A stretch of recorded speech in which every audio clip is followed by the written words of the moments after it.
was trying to think the other day when you asked about like a bio, and I was trying to think like how I would kind of sum it up, and I think it would pretty much be somewhere between like deep, minimal, dubby, proggy, Yeah, all yeah, those words.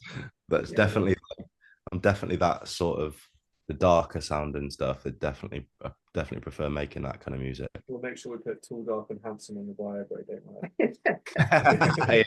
I mean, yeah, Um, that actually was one of our questions we were going to get into of like how you actually describe your sound because I feel like we have like a different idea of what we call deep tech, like I would call deep tech. mm, James has a different idea, sort of thing.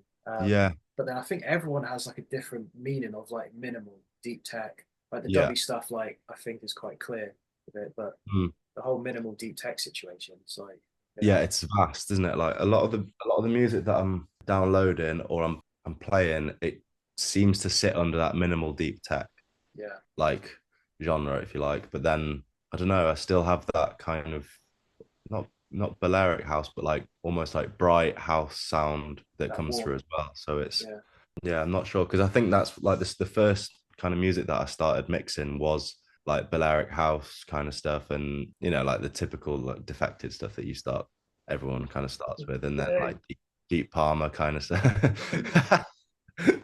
That's on record.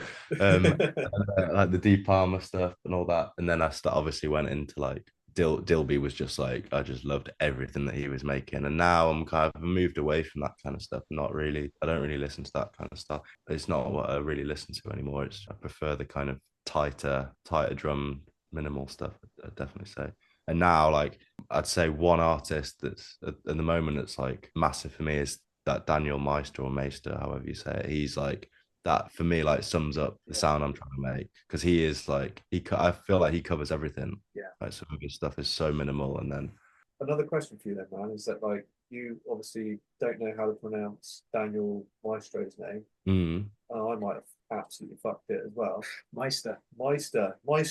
There we go, Meister. I Meister. did fuck it. There we go. See, how would you pronounce your name? Ballyn. Ballyn. There we go. Yeah, We knew that, but obviously we wanted just to make sure that everybody else out there, like Josh Butler, that knows how to say your name properly. yeah, So there you go, Josh. yeah. What did he say? He was like balling, and then he Ballin. was like, "Fuck, I hope your name is Ballin." He's like, "That's class." And that made me think. Then, maybe change the spelling.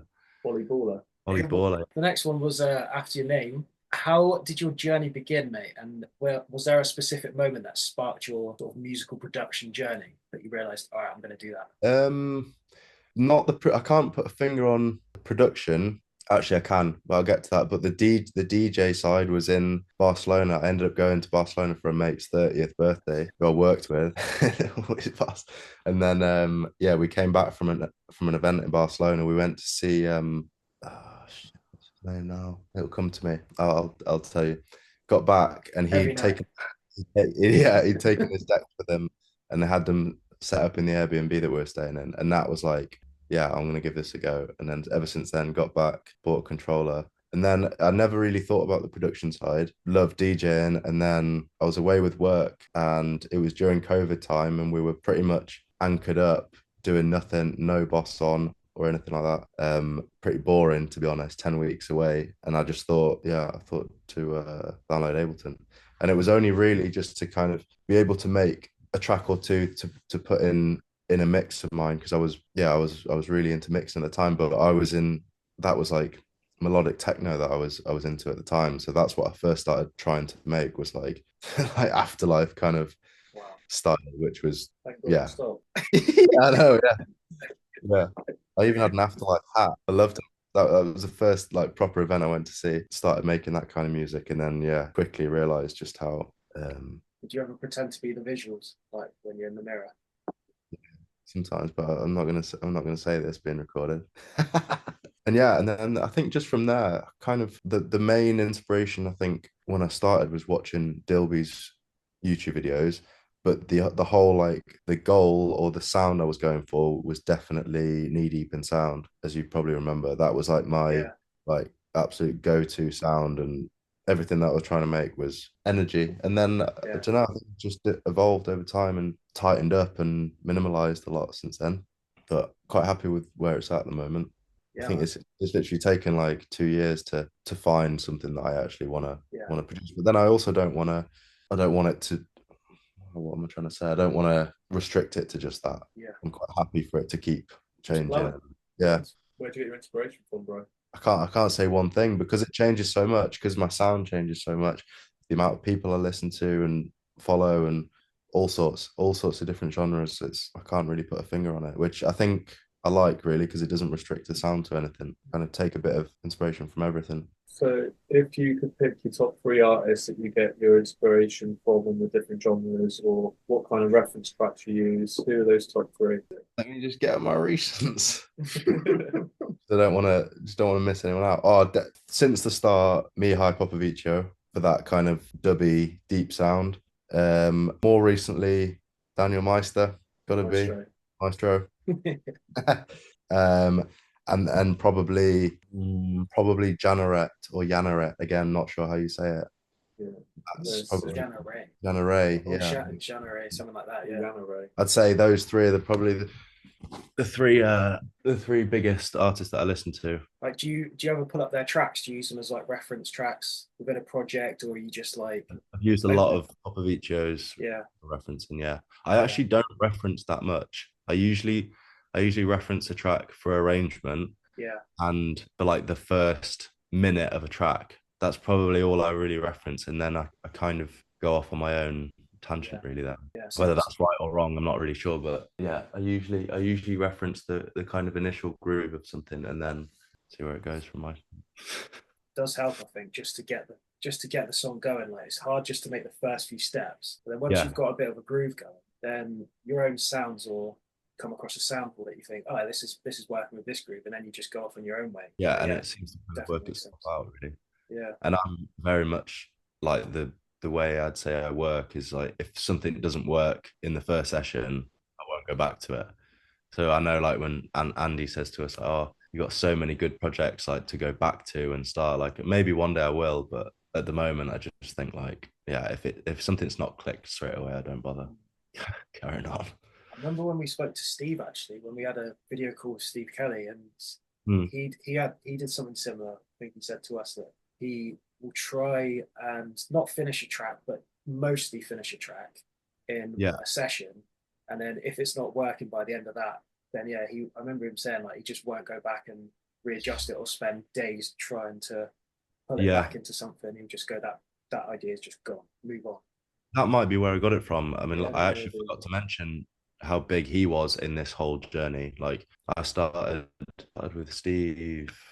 Well, it was last Christmas, and my music was yeah, it was shit to be honest. Compared to after I did it was like 7 weeks I think with him. So 7 sessions we were doing one a week, and yeah, it completely changed the way I was mixing and even the way I was like sampling and yeah, he changed a lot for me. So I've always been kept in touch with Steve and speak to him quite a lot actually. But yeah, he's definitely been a massive help with all of this. Even like with Nice. getting in touch with labels and stuff, he helped me and with like how to approach them and everything. Yeah. What is your favorite? Where is the favorite place that you produce music?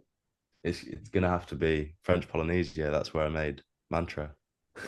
I thought that.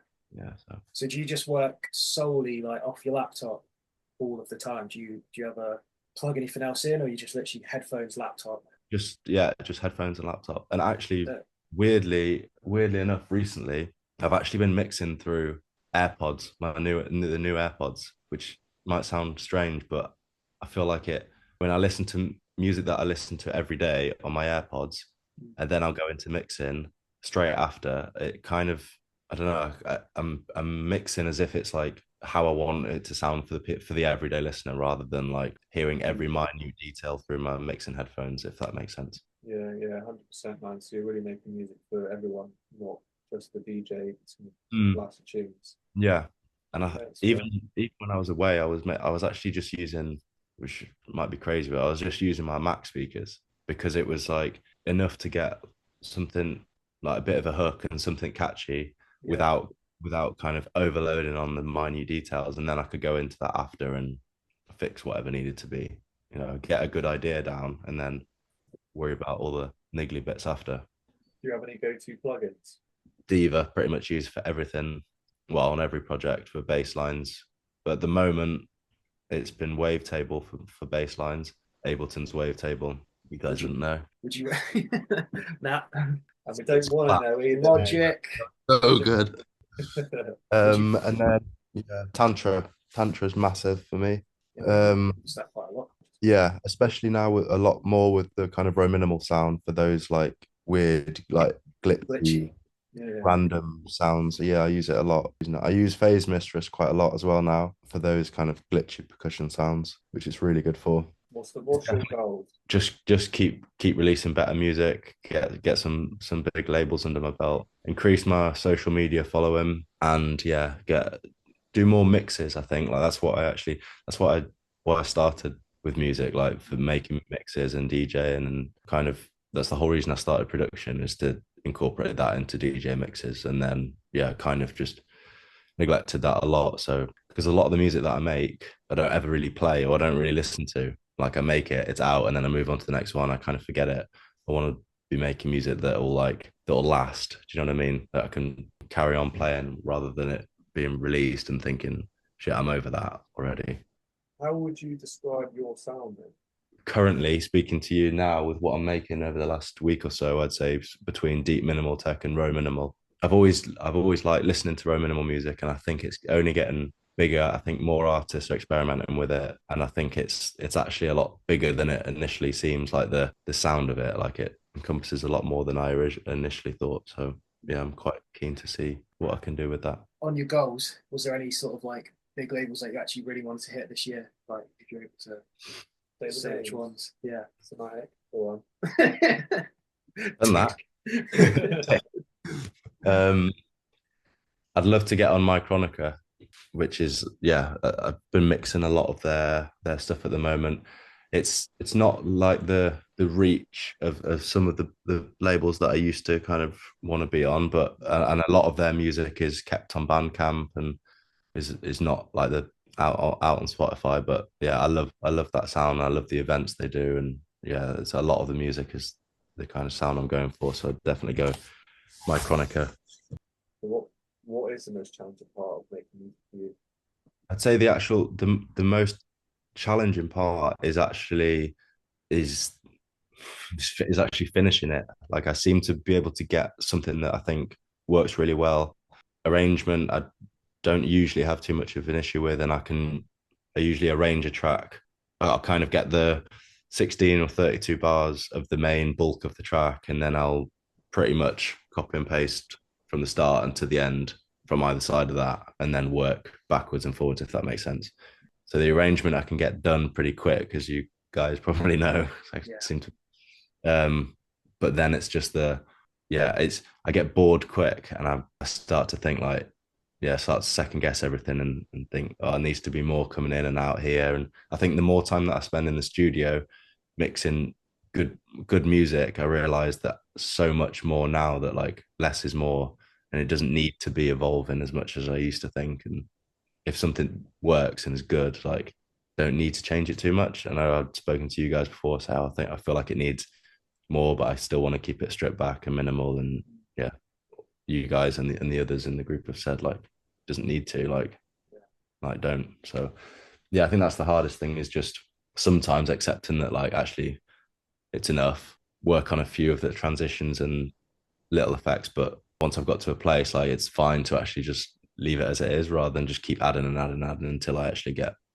kind of fed up with it. So yeah, or until you fuck it up, because that's what we tend to do. It's like add, and you spend a day or two deleting. Yeah, I mean, let's just do a little quick fire round. Yeah, and let's just finish off. Quick fire questions, Ollie. I mean, you've got to go and have your tea with your missus, mate, and you don't need to speak to, what would you say, posh twats, like much longer. So it's all good. Posh southern twats. There you go. It's yes or no, mate. No, it's not. Don't. It's just either or questions. Either or. Right. Oh yeah. So it's not even either or. Don't think about it. It's just got to be your first answer. Yeah. And I can see Mark smiling there. I'm not sure what. And at the end of this, we hope your missus doesn't hate us, and also, she might know a bit more about you. All right, you want to just do them? Right, I'll go first. Right, Logic or Ableton? Ableton. Wanker. Easy. Samples or MIDI? Stop thinking Samples. about it. Gotta be quicker than that, mate. Gotta be quicker than that. Samples. Samples. Okay. WAV or MP3? WAV. Software or hardware? Software. CDJs or controller? CDJs. Small underground club or festival? Small underground club. Dirty fryer or avo on toast? Dirty fry up. Yeah. Whiskey or beer? Beer. Oh, beer. Cars or boats? Cars. Hate boats. Aldi or Waitrose? It's got to be Aldi. Get on, All day lads. long. Do you leave a tip or do you not leave a tip? I do leave a tip if it's worth it. Nice one. Cotton Eye Joe or the YMCA? Got an eye, Joe. Yeah, good. I'm so glad. The most important one, James or Mark? Well, I can't answer that. Actually, I'm going to say James after this interview because Mark keeps fucking disappearing into the background. Hey, there we go. He's a ghost. He's a ghost to me as well, bro. It's because I keep fidgeting and moving around. Sorry, mate. Nice.